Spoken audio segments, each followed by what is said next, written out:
मित्रों, उत्तर प्रदेश विधानमंडल का सत्र आज से प्रारंभ होने जा रहा है। सदन की कार्रवाई में भाग लेने के लिए आए हुए सभी सम्मानित सदस्यों का मैं हृदय से स्वागत करता हूं। उत्तर प्रदेश का विधानमंडल देश के अंदर किसी भी विधानमंडल का सबसे बड़ा विधानमंडल है। स्वाभाविक रूप से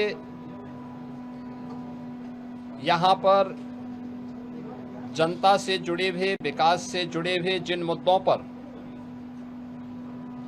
माननीय जनप्रतिनिधिगण चर्चा करते हैं, देश के अंदर वह एक नजीर के रूप में देखी जाती है।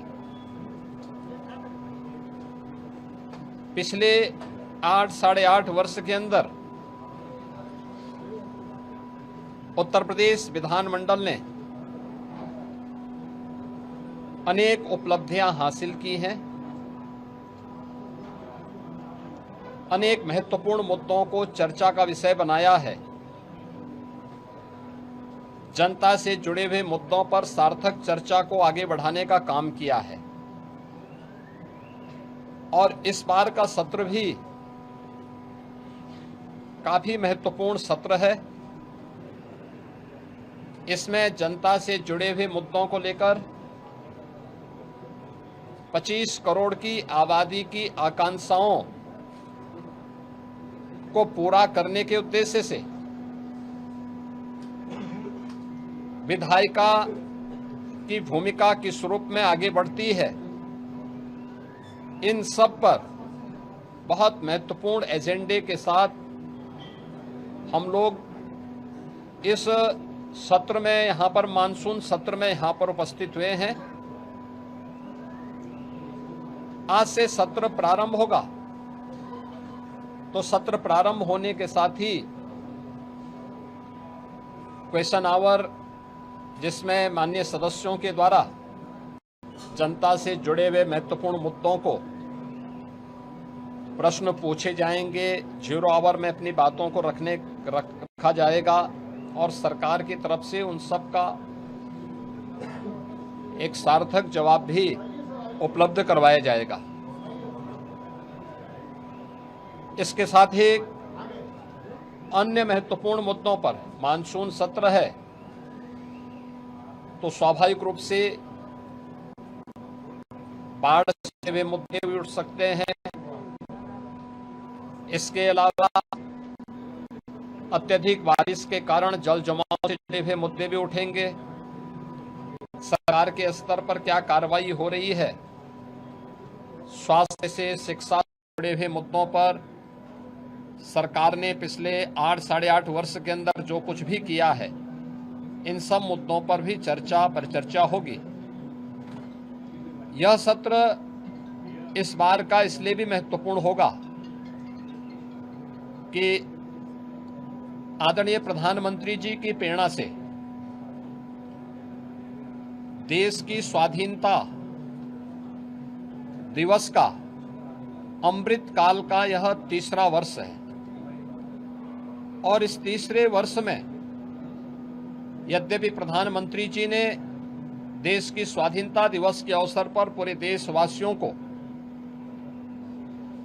विकसित भारत के साथ जुड़ने का आह्वान किया था। विकसित भारत, विकसित उत्तर प्रदेश, आत्मनिर्भर भारत, आत्मनिर्भर उत्तर प्रदेश। विकसित उत्तर प्रदेश और आत्मनिर्भर उत्तर प्रदेश के लिए सरकार का और उत्तर प्रदेश वासियों का विजन क्या है, पहली बार देश के किसी सदन में इस मुद्दे पर चर्चा होगी। और इसके लिए भी मैं सभी सम्मानित सदस्यों से, कल दलीय नेताओं की बैठक में भी इस पे चर्चा हुई थी, और दलीय नेताओं की बैठक में भी इस पर बहुत सारे मुद्दों को आगे बढ़ाने के बारे में एक सहमति बनी थी। 13 और 14 अगस्त को लगातार 24 घंटे तक उत्तर प्रदेश विधानमंडल में इस पे चर्चा होनी है और चर्चा के बाद सरकार के द्वारा कैसे इस विजन डॉक्यूमेंट को नीति आयोग के मार्गदर्शन में विशेषज्ञों के सहयोग के साथ आम जनता के साथ साथ हर तबके के नागरिकों की सहभागिता इसमें सुनिश्चित हो, इसको लेकर के विस्तृत कार्य योजना की घोषणा भी हम लोग सदन में करेंगे और उस कार्यक्रम को आगे बढ़ा करके आगामी 25 वर्ष की कार्य योजना को लेकर के सरकार अपने विजन को सदन के पटल पर रखेगी और उस कार्यक्रम को एक समय सीमा के अंदर तैयार करते हुए विकसित भारत विकसित उत्तर प्रदेश के इस संकल्प को आगे बढ़ाने की चर्चा का केंद्र बिंदु हमारा सदन बनेगा। मेरी अपील होगी कि सरकार ने पिछले 8-8 वर्ष के अंदर प्रदेश के विकास को लेकर के, प्रदेश की अर्थव्यवस्था को लेकर के, प्रदेश के इंफ्रास्ट्रक्चर को लेकर के, प्रदेश में गरीब कल्याण को लेकर के, समाज के हर एक तबके को लेकर के, क्या गांव है, क्या गरीब है, क्या किसान है, क्या श्रमिक है, क्या युवा है, क्या महिलाएं हैं, क्या व्यापारी हैं, इन सबके उत्थान के लिए बेहतरीन प्रयास किए हैं और उसकी चर्चा देश के अंदर भी होती है। देश उसको सराहता है। तमाम राष्ट्रीय और अंतर्राष्ट्रीय संस्थाओं ने उसकी मुक्त कंठ से प्रशंसा की है।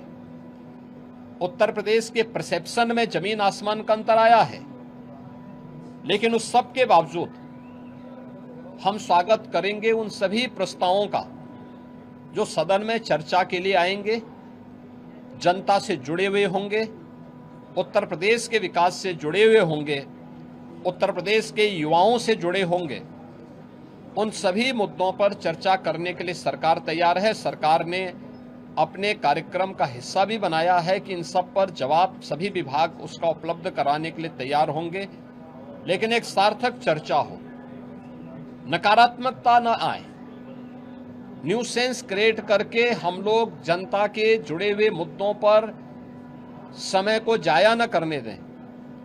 ये मेरी अपील सभी अपने प्रतिपक्षियों से, प्रतिपक्षी दलों से भी होगी कि वे इन सभी बातों को ध्यान में रख करके अगर सदन में इन मुद्दों पे चर्चा कराएंगे तो एक सार्थक चर्चा भी हो पाएगी, हम किसी निष्कर्ष पर पहुंच पाएंगे। लेकिन अगर वह अनावश्यक व्यवधान पैदा करके न्यूसेंस क्रिएट करेंगे तो जनता की अदालत में स्वयं ही प्रदेश की जनता जनार्दन उन्हें कटघरे में खड़ा करने का कार्य करेगी और सदन में इन मुद्दों पे चर्चा हो, वे चर्चा भी करें, अपने प्रश्न भी पूछें। मुद्दों पर आधारित किसी भी चर्चा का जवाब देने के लिए और उस बहस को सार्थक स्तर तक पहुंचाने के लिए सरकार का पूरा सहयोग प्राप्त होगा। सरकार इसमें पूरी तरह तैयार है। मैं एक बार फिर से उत्तर प्रदेश विधानमंडल के सदन की कार्रवाई को प्रारंभ होने के अवसर पर प्रदेश भर से आए हुए सभी माननीय सदस्यों का हृदय से स्वागत करता हूं और मुझे विश्वास है कि स्वाधीनता दिवस के पूर्व हम लोग उत्तर प्रदेश के विजन डॉक्यूमेंट को प्रदेश के अंदर चर्चा का केंद्र बना करके आम जनमानस को पहली चर्चा का केंद्र विधान भवन, हमारी विधानसभा, विधान परिषद में इस पर हो और उसके उपरांत आम जनमानस के भी हम इस मामले में सुझाव लेंगे, अलग अलग तबके के सुझाव लेंगे। फिर इसको लेकर के हम लोग उन सुझावों को कलेक्ट करने के साथ ही उत्तर प्रदेश को एक व्यापक कार्य योजना देने में सफल होंगे। वो विजन डॉक्यूमेंट के रूप में विशेषज्ञों के साथ मिलकर के आगे बढ़ेगा और जब भारत 2047 में विकसित होगा तो उत्तर प्रदेश भी विकसित भारत की यात्रा में, विकसित उत्तर प्रदेश बन करके तैयार हो, इस विश्वास के साथ यह चर्चा का केंद्र बिंदु हमारा सदन बन सके। सभी सम्मानित सदस्यों से मेरी अपील होगी, इस पूरे कार्यक्रम में भाग लेने वाले सभी सम्मानित सदस्यों को मेरी शुभकामनाएं हैं। धन्यवाद। जी, अखिलेश यादव ने 24 घंटे सदन चलाने को लेकर कहा है कि पागलपन है। देखिए, ये विकास के प्रति सरकार और भारतीय जनता पार्टी की प्रतिबद्धता है। स्वाभाविक रूप से उनके एजेंडे में विकास नहीं है। सस्टेनेबल डेवलपमेंट गोल्स पे जो गरीबों से जुड़े हुए मुद्दे थे, उत्तर प्रदेश की बेहतर शिक्षा को लेकर, बेहतर स्वास्थ्य सुविधा को लेकर, कृषि विकास की दर को बढ़ाने को लेकर, स्किल डेवलपमेंट को लेकर, रोजगार को लेकर के जब हमने 36 घंटे तक सदन चलाया था, तब भी समाजवादी पार्टी ने सदन का वॉकआउट किया था। तो ये लोग, विकास इनके एजेंडे में नहीं है, इसलिए वे लोग इस प्रकार की वे सिर पैर की बातें बोल करके ऐसे असंसदीय शब्दों का प्रयोग करते हैं जिसके लिए वे पहले से ही कुख्यात हैं।